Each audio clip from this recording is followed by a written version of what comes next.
Good morning students, how are you? Welcome again in my YouTube channel biology classes by self doctor Rakesh Sharma. तो students, आज मैं आपके लिए जो वीडियो लेके आया हूँ वो है हमारा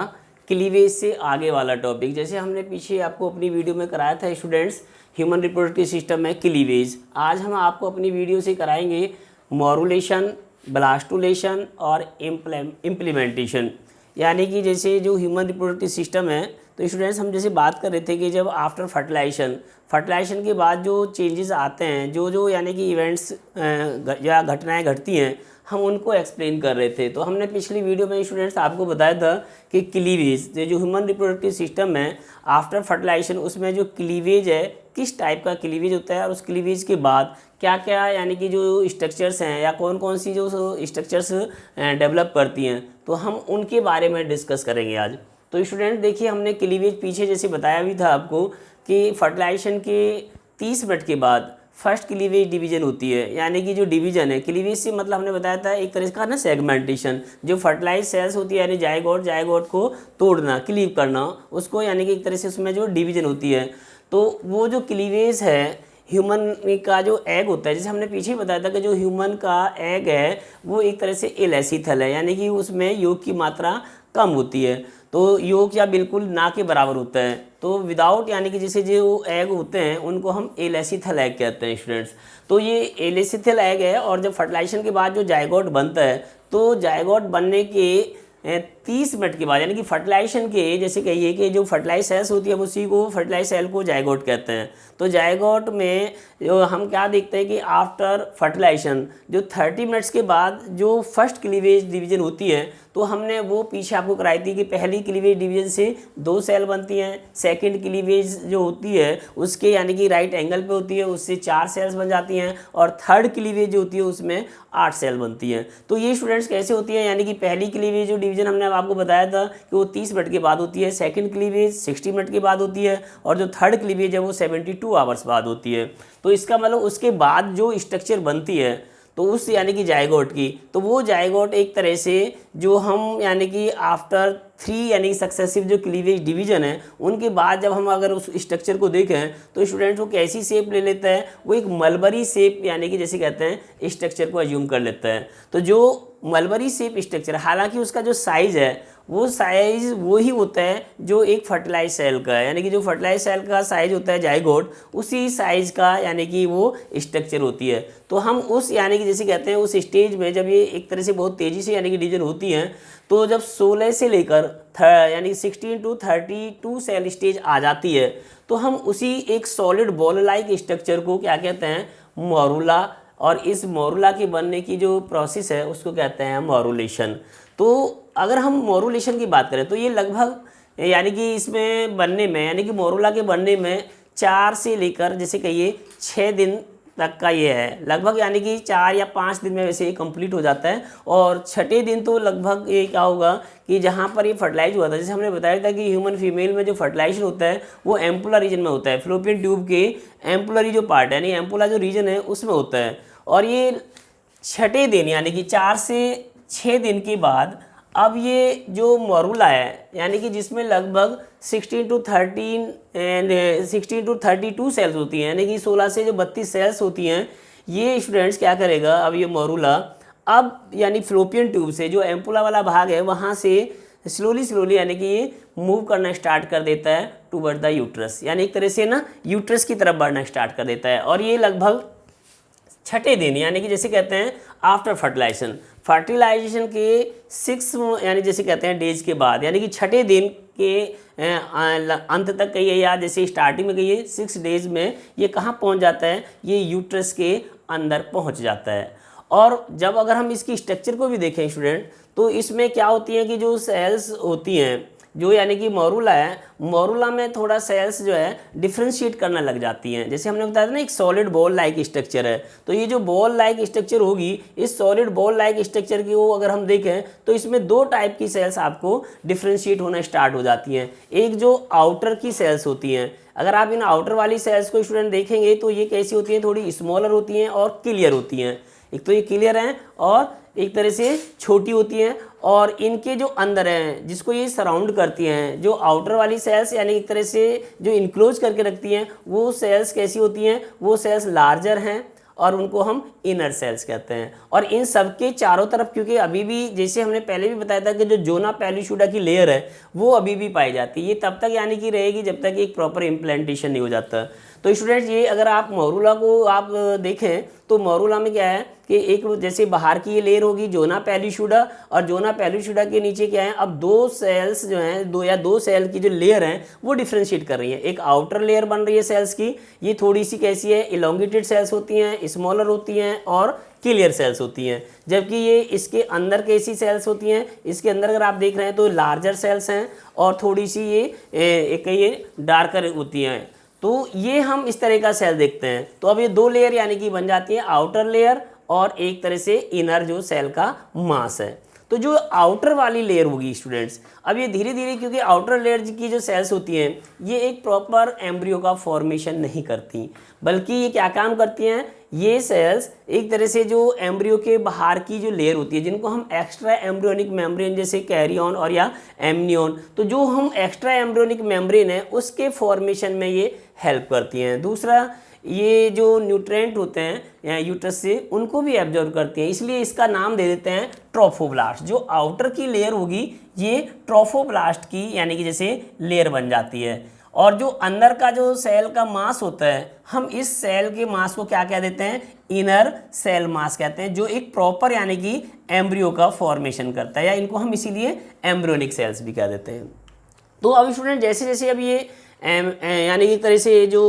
मोरूला है, अब ये यूट्रस के अंदर आएगा, तो यूट्रस के अंदर अब जो बाहर की सेल्स थी ये यानी कि आउटर सेल्स ट्रोफोब्लास्ट की, तो ये आउटर सेल ट्रोफोब्लास्ट की क्या काम करती हैं, जो यूट्रस के अंदर फ्लूइड होता है, क्योंकि जो यूट्राइन वॉल है वो बहुत ज़्यादा हाईली ग्लैंडुलर है, सिक्रीशन करती है, तो जो उसका सिक्रीशन है उस सिक्रीशन को तो एब्जॉर्ब करती रहती हैं। जैसे जैसे अब ये एब्जॉर्ब करती रहेंगी इसलिए इसका नाम देते हैं ट्रोफोब्लास्ट, जैसे अभी मैंने बताया। तो ये ट्रोफोब्लास्ट की सेल जैसे जैसे न्यूट्रेंट को एब्जॉर्ब करती रहती हैं, तो ये न्यूट्रेंट अब इसके अंदर जो फ्लूइड है एक तरह से ऑक्यूमुलेट कर जाएगा, और जैसे जैसे ऑक्यूमुलेट करता रहेगा इसके अंदर, तो क्या होगा कि जो अंदर की सेल्स का जो एक मास है ये इस यानी कि फ्लूइड के ऊपर फ्लोट करने लग जाता है। तो अगर आप देखें कि सेकंड जो हमने ये डायग्राम बना रहा है, जैसे मान लो अगर हम इसको ए कहें और ये दूसरा बी डायग्राम है, तो बी डायग्राम में देखिए स्टूडेंट्स इसमें क्या देख रहे हैं अब इसकी और थोड़ा सा अब स्ट्रक्चर में चेंज आ गया। इसमें क्या देखते हैं कि जो आउटर वाली यानी कि ट्रोफोब्लास्ट है वो इनर वाली सेल का जो यानी कि मास है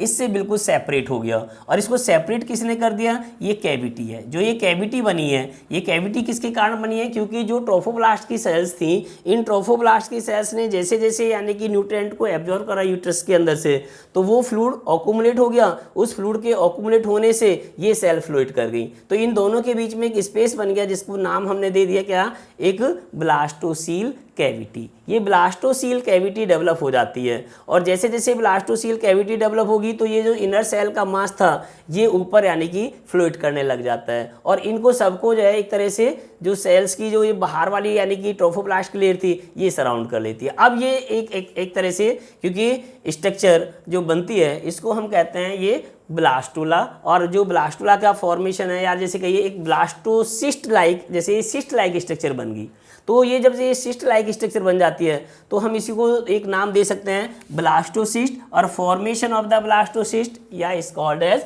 ब्लास्टुलेशन। जैसे हमने दूसरा लिखा है ब्लास्टुलेशन या ब्लास्टुला भी कहते हैं इसी को, और या ब्लास्टोसिस्ट भी कहते हैं। तो अब मोरूला धीरे धीरे कैसे हो रहा है यानी कि चेंज होता जा रहा है, और सेल जो है नंबर में बढ़ती जा रही हैं, क्योंकि जो अभी हमने बताया था जैसे इसमें 16 से 32 सेल्स होती हैं, लेकिन ब्लास्टोसिस्ट तक पहुँचते पहुँचते इन सेल्स का जो नंबर है स्टूडेंट वो लगभग 100 या मोर देन 100 हो जाता है, यानी 100 से भी ज़्यादा ये सेल्स बन जाती हैं। हो सकता है यानी जैसे 128 के आसपास ये सेल्स यानी कि इनके अंदर नंबर में बन जाती हैं। तो अब इसकी जो स्ट्रक्चर है अब वो थोड़ी सी जो है सिस्ट लाइक बन गई, और हम इसको ब्लास्टोसिस्ट कहते हैं। अब ये ब्लास्टोसिस्ट तक पहुंचते पहुंचते इसको क्या हो जाता है, ये लगभग यानी कि इसकी एज देखें तो ये 7 डेज का है। तो क्योंकि जो इम्प्लांटेशन होती है इन ह्यूमन फीमेल्स में, तो इन ह्यूमन फीमेल में इम्प्लांटेशन का जो यानी कि पीरियड होता है वो 7 डेज है आफ्टर फर्टिलाइजेशन। फर्टिलाइजेशन के 7वें दिन अब क्या होगा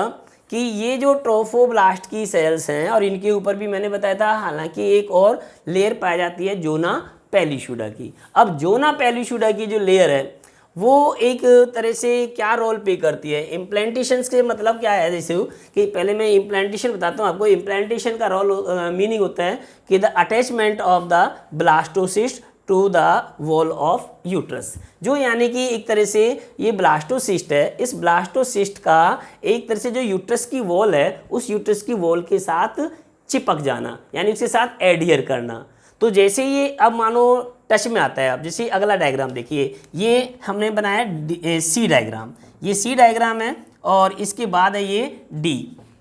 तो अगर आप इसमें देखें कि ये जो सी वाला डायग्राम है, इस सी वाले डायग्राम के अंदर अगर आप देखते हैं स्टूडेंट्स, तो जो ये ब्लास्टोसिस्ट है, अब ये ब्लास्टोसिस्ट जैसे ही यूट्रस वॉल की टच में जाता है, कॉन्टेक्ट में जाता है, तो क्या करता है, ये ट्रोफोब्लास्ट की सेल्स स्टिमुलेट होके और बहुत तेज़ी से यानी कि मल्टीप्लाई करती हैं। और जैसे जैसे ये मल्टीप्लाई करती हैं तो धीरे धीरे क्या करती हैं, यूट्राइन जो वॉल है या ये यूट्रस की जो लाइनिंग्स होती हैं, एंडोमीट्रियम की लाइनिंग, इन एंडोमीट्रियम की लाइनिंग को कट कर देते हैं। क्योंकि इनमें कैसे कट कर देती हैं ये सेल्स, कुछ जैसे जैसे यानी कि सेल मल्टीप्लाई करती रहेंगी, ट्रोफोब्लास्ट की सेल्स बहुत तेज़ी से यानी कि स्टिमुलेट होके और मल्टीप्लाई करती हैं, और मल्टीप्लाई करती है तो वो एंजाइम सिक्रीट करती हैं। और वो एंजाइम्स कौन से होते हैं, यानी कि हाइड्रोलाइटिक एंजाइम्स, लाइसिस जैसे कहते हैं, लाइस करने वाले एंजाइम्स। वो क्या काम करेंगे, जो एंडोमीट्रियम की सेल्स होती हैं उनको इरोडेड कर देते हैं, काट देते हैं, डिस्ट्रॉय कर देते हैं। और जैसे जैसे वो सेल्स यानी डिस्ट्रॉय होती रहती हैं, इरोडेड होती रहती हैं, तो उन सेल्स को भी ये खाती रहती हैं, उनको खाती रहती हैं, इंगल्फ करती रहती हैं, इसलिए एक तरह से ये फेगोसाइटिक सेल्स की तरह भी बिहेव करती हैं। और अल्टीमेटली क्या करेंगी, ये जो अंदर यूट्रस की जो वॉल है वो इरोडेड होती रहेगी, कटती रहती है, और ये अंदर की तरफ जैसे कि ये यूट्रस जो है सिंक करना स्टार्ट कर देगा। तो ये अंदर यानी कि जैसे जैसे सिंक करेगा, डूबता जाएगा, नहीं अंदर जैसे धंसता जाएगा, तो धंसेगा भी किस साइड से, ये रोल होता है अगर हम बात करें इसमें रोल ऑफ जोना पेलिशुडा का। क्योंकि जोना पेलिशुडा की जो सेल्स होती हैं ये तब तक यानी कि एक तरह से डिजेनरेट नहीं करती जब तक कि एक प्रॉपर इम्प्लांटेशन ना हो जाए। और प्रॉपर से मीनिंग क्या होता है कि जो ये वाला पार्ट है ब्लास्टोसिस्ट में भी अगर आप देखें स्टूडेंट्स, दो हमको पोल दिखाई दे रहे हैं। एक पोल कौन सा दिखाई देता है ब्लास्टोसिस्ट का, अगर अब आप थोड़ा सा पीछे वाले बी डायग्राम को देखिए, इसमें एक पोल वो है इस पूरे यानी कि ब्लास्टोसिस्ट का, जिधर ये एम्ब्रियोनिक सेल्स पाई जाती हैं। यानी कि जिधर ये एम्ब्रियोनिक सेल्स हैं तो वो इसका कौन सा पार्ट है, ये है एम्ब्रियोनिक पोल। और इसका जो अपोजिट यानी कि पार्ट है, यानी कि इसका जो दूसरा भाग है, इसको कहते हैं एब एम्ब्रियोनिक पोल, यानी कि विदाउट एम। तो ये वाला जो पार्ट होगा, जो एम्ब्रियोनिक पोल वाला भाग होता है ब्लास्टोसिस्ट का, इस साइड से यानी कि ये इम्प्लांट करेगा। ये एक तरह से प्रॉपर यानी कि इम्प्लांटेशन है। अगर बाई चांस ये दूसरी साइड से करता है तो ये रॉन्ग इम्प्लांटेशन होता है, और रॉन्ग इम्प्लांटेशन में मिसकैरेज होने के या जैसे अबॉर्शन होने के ज़्यादा चांसेस होते हैं। ठीक है, तो इसलिए क्या होता है कि जो जोना पेलिशुडा की सेल्स हैं, वो जोना पेलिशुडा की सेल्स इसका एक प्रॉपर इम्प्लांटेशन कराने के लिए इस साइड से मिली, कि जब ये साइड यानी कि जो कौन सी साइड, जहाँ पर हम एम्ब्रियोनिक ये नोब देखते हैं, ये नोब लाइक स्ट्रक्चर, जो इनर मास है सेल का, ये क्या है, एक नोब लाइक स्ट्रक्चर बना लेता है। इसी को इसलिए हम कह देते हैं एम्ब्रियोनिक नोब। तो ये एम्ब्रियोनिक नोब वाला जो पार्ट होगा, यानी कि इसका एम्ब्रियोनिक पोल इस साइड से ये टच में आता है, और जैसे जैसे ये टच में आता रहेगा तो इसके टच में आने से ये सेल्स क्या करती रहेंगी, ये कटती रहती हैं, यूट्रस की जो एंडोमीट्रियम लाइनिंग होती है, और जो ब्लास्टोसिस्ट है वो ब्लास्टोसिस्ट धीरे धीरे अंदर की तरफ सिंक होना स्टार्ट हो जाता है। और जैसे जैसे ये अंदर की तरफ सिंक होना स्टार्ट हो जाएगा तो इसमें क्या होगा कि जो ट्रोफोब्लास्ट की यानी कि लेयर थी, जैसे अभी मैंने बताया था, जो आउटर लेयर होती है ट्रोफोब्लास्ट की, ये तेज़ी से मल्टीप्लाई कर रही है, और ये एक तरह से फैलना स्टार्ट कर देगी, एक बहुत बड़ा एक्सपेंड करना स्टार्ट कर देती है यूट्रस की वॉल के अंदर।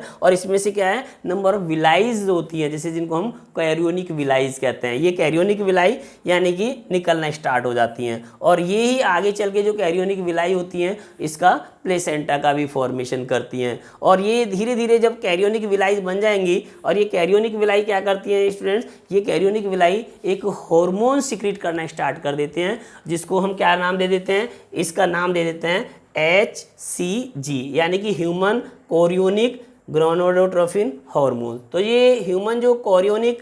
गोनाडोट्रोफिन हार्मोन्स है, ये हार्मोन क्या है स्टूडेंट, ये कैरियोन, जो हमने अभी आपको बताया कि जो कैरियोन बनती है, क्योंकि जो ट्रोफोब्लास्ट है, ये ट्रोफोब्लास्ट जो एक्स्ट्रा एम्ब्रियोनिक मेम्ब्रेन होती हैं उसमें 4 होती हैं, वे 4 मेम्ब्रेन में बाहर वाली जो होती है उसको हम कैरियोन कहते हैं, उसके नीचे एमनियन होती है, फिर अलेंट्राइस और यूक सैक बनते हैं, वो आगे बताएंगे एक्स्ट्रा एम्ब्रियोनिक मेम्ब्रेन बनती कैसे हैं। तो ये जो एक्स्ट्रा एम्ब्रियोनिक मेम्ब्रेन है कैरियोन, तो कैरियोन वाली जो मेम्ब्रेन होती है ये यानी कि एक तरह से सिक्रीशन करती है इस हार्मोन का, और ये हार्मोन फंक्शन करता है एक तरह से ल्यूटिनाइजिंग हार्मोन की तरह, एलएच हार्मोन की तरह, जिसके कारण क्या होता है, ये हार्मोन जो कॉर्पस ल्यूटियम है, जैसे आपको हमने पीछे बताया था ओवरी के अंदर क्या है, जो कॉर्पस ल्यूटियम है वो कॉर्पस ल्यूटियम सिक्रीट करती है प्रोजेस्टेरोन को। तो ये हार्मोन क्या काम करेगा, एचसीजी उस कॉर्पस ल्यूटियम को भी स्टिमुलेट करेगा, और जैसे जैसे कॉर्पस ल्यूटियम स्टिमुलेट होती रहेगी उससे और अधिक मात्रा में वो प्रोजेस्टेरोन हार्मोन सिक्रीट होता है, क्योंकि पूरी होल प्रेगनेंसी को मेंटेन करने के लिए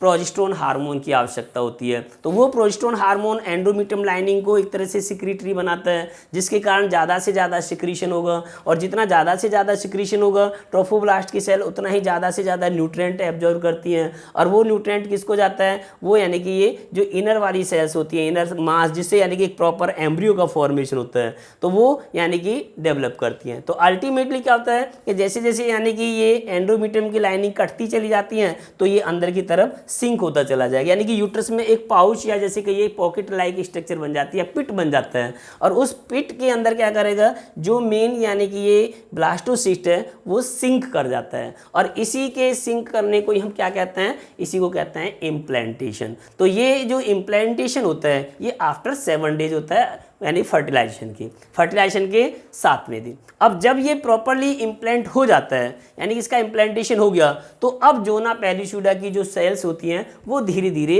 डिजेनरेट होना स्टार्ट हो जाती है, यानी कि अब उनका रोल जो है वो ख़त्म हो जाता है। तो बस जोना पेलिसूडा का जो रोल है मेन वो यही होता है, एक तरह से जो ब्लास्टोसिस्ट है उसका प्रॉपर इम्प्लांटेशन कराना। अब इम्प्लांटेशन हो गया तो अब क्या होगा स्टूडेंट्स, क्योंकि जो मेनली यूट्रस की एंडोमेट्रियम लाइनिंग्स होती हैं उनके साथ साथ धीरे धीरे जो म्यूकस है और भी जो अंदर वाला जो सर्विक्स वाला पार्ट होता है स्पेशली, तो यूट्रस का जो सर्विक्स वाला रीजन है उसमें म्यूकस का सिक्रीशन होना स्टार्ट हो जाता है, और बहुत इतनी मात्रा में जैसे कहिए उसकी जो कंसंट्रेशन है इतनी इंक्रीज हो जाती है कि वो एक तरह से प्लग की तरह काम करेगा। तो जो यानी कि इनर वाला जैसे कहते हैं ओज या सर्विक्स का जो इनर वाला यानी भाग होता है उसकी वो प्लग कर देता है, उसको एक तरह से बंद कर देता है, ताकि यानी कि जो एंडोमेट्रियम की लाइनिंग्स हैं अगर बाय चांस वो इरोडेड होके, या और जैसे मान लीजिए फीमेल में, क्योंकि ये जो हार्मोन है एचसीजी हार्मोन ये 2 रोल पे करता है। देखिए एक पहला रोल इसका ये मैंने बताया था कि ये एलएच हार्मोन की तरह बिहेव करता है, और जो कार्पस ल्यूटियम से सिक्रीट होने वाला हार्मोन होता है प्रोजेस्टेरोन उसकी मात्रा को बढ़ाता है। दूसरा साथ साथ ये और क्या काम कर रहा है, ये हार्मोन इसी के कारण अब जैसे जो ये मेंस्ट्रुएशन होती है फीमेल में, उन मेंस्ट्रुएशन को भी रोक देगा, यानी कि फीमेल में मेंस्ट्रुअल साइकिल को सीज करने का काम भी ये हार्मोन करता है। तो ये दोनों काम, अब जैसे मेंस्ट्रुअल साइकिल अगर मान लेते हैं बंद हो जाती है इस तरह से, अब क्योंकि इम्प्लांटेशन होगा, अगर मान लो मेंस्ट्रुएशन होगी फीमेल के अंदर तो उसमें एंडोमेट्रियम लाइनिंग कट जाती हैं, और जब वो कटेंगी तो उसके कारण क्या होगा कि जो मेनली जैसे ब्लास्टोसिस्ट है वो अबोर्ट हो जाएगा, यानी कि यूट्रस से बाहर आ जाएगा। तो इसलिए ये मेंस्ट्रुअल साइकिल को भी प्रिवेंट करने का काम कर रहा है स्टूडेंट। तो अब ये प्रॉपर यानी कि हार्मोन की मात्रा धीरे धीरे बढ़ती रहेगी, क्योंकि जो कैरियोन जो है यानी कि प्लेसेंटा है, प्लेसेंटा से ये धीरे धीरे और 2-3 हार्मोन्स निकलने स्टार्ट हो जाते हैं। उनमें सबसे मेन इंपॉर्टेंट हार्मोन एचसीजी है, ह्यूमन कोरियोनिक गोनेडोट्रोपिन हार्मोन। तो ये गोनेडोट्रोपिन हार्मोन को हम जो फीमेल का यूरिन है, अगर हम इसका एक प्रेगनेंसी अगर जैसे कहते हैं टेस्ट भी करें तो उस प्रेगनेंसी टेस्ट में भी ये हार्मोन की आपको मात्रा मिलती है। अगर ये हार्मोन आता है तो इसका मतलब प्रेगनेंसी टेस्ट में वो पॉजिटिव होती है, यानी कि फीमेल जो है इस तरह से प्रेग्नेंट है। तो अब ये ऐसी इम्प्लांटेशन हो जाती है तो अब कुछ फीमेल में अगर हम बात करें तो जैसे कुछ सिम्टम्स भी आ जाते हैं जो अनडिजायरेबल से यानी कि सिम्टम्स होते हैं फीमेल में कुछ, या जैसे कहते हैं उनको हम मॉर्निंग सिकनेस कह सकते हैं। जब अर्ली मॉर्निंग में कोई फीमेल्स यानी एक तरह से उठती हैं तो उनको किस तरह की फीलिंग होती है, जैसे उनको थोड़ी सी थकान होती है, और साथ साथ जैसे फीमेल में और क्या होते हैं उसको कुछ जो ऐसे फूड होते हैं जो मतलब उनके लिए अनयूजेबल फूड्स होते हैं उनको खाने की उनको इच्छा होती है, डिज़ायर क्रिएट होती है। तो उनमें कुछ इस तरह के यानी कि जैसे कहते हैं या वोमिटिंग हो सकती है, तो इस तरह के कुछ जो है अनडिजायरेबल और जो ब्रेस्ट वगैरह होती हैं उनके साइज इंक्रीज होना स्टार्ट हो जाते हैं, उसमें टेंडरनेस क्रिएट हो जाती है, हार्मोन का लेवल जो है क्योंकि बॉडी के अंदर चेंजेस होना स्टार्ट हो जाता है। तो जो फीमेल्स के अंदर यानी कि हार्मोन हैं वो थोड़े से जब चेंजेस आते हैं तो उसी के कारण ये जो सिम्टम्स हैं उन सभी सिम्टम्स को मिला के हम इसको कहते हैं मॉर्निंग सिकनेस। तो ये मॉर्निंग सिकनेस के एक तरह से फीमेल में कुछ टाइम तक, कुछ दिनों तक यानी कि लगभग जो है सिम्टम्स अपीयर होते हैं। और उसके बाद अगर हम एक और बात करें मिसकैरेज की भी, जैसे मैंने बताया था कि ज़्यादातर मेनली जैसे ह्यूमन फीमेल्स में अगर आउट ऑफ यानी कि 5 जो एम्ब्रियो होते हैं उनमें से अगर हम बात करते हैं तो 3 एम्ब्रियो नॉर्मल यानी कि मिसकैरेज होते हैं फीमेल्स में हैं। एक ये नॉर्मल यानी कि क्यों, क्योंकि कभी कभी जैसे फीमेल्स में उनका जो हार्मोन का लेवल है वो यानी कि मेंटेन नहीं होता, और या हो सकता है कि एम्ब्रियो किन्हीं कारणों से जैसे मान लीजिए डेड हो जाता है, तो उस कंडीशन में क्या होता है कि ये जो एम्ब्रियो है यानी जो डेड एम्ब्रियो होता है या जो हार्मोन का इम्बैलेंस के कारण क्या है कि जब ये प्रॉपर इम्प्लांटेशन नहीं होता तो वो एक तरह से जो यानी कि इम्प्लांट या ब्लास्टोसिस्ट है वो रिमूव हो जाता है यूट्रस से। तो इसके रिमूवल को ही हम क्या कहते हैं, इसी को मिसकैरेज कहते हैं। नॉर्मली वैसे मिसकैरेज जो फीमेल में होता है वो अप टू यानी कि जैसे 1 मंथ, 1 महीने का ज़्यादातर नॉर्मली मिसकैरेज होते हैं, और वैसे उससे ज़्यादा के भी हो सकते हैं, लेकिन ज़्यादातर मेनली जो चांस होते हैं 1 महीने तक के होने के होते हैं। ठीक है, और वो केवल उसका कारण ये होता है कि बाय चांस यानी जो हार्मोन का लेवल है या तो वो प्रॉपर यानी कि मेंटेन ना हो रहा हो, और स्पेशली प्रोजेस्टेरोन हार्मोन का, और दूसरा ये होता है कि यदि उसका जो इम्प्लांटेशन है वो प्रॉपर ना हुआ हो। तो ये जो है इस तरह से हम इसको क्या कहते हैं, इसको कहते हैं ह्यूमन फीमेल्स के अंदर इम्प्लांटेशन। तो ये वीडियो आपको स्टूडेंट्स अच्छी लगी होगी, हमारे चैनल को सब्सक्राइब कीजिए और वीडियो देखते रहिए। Thank you very much students.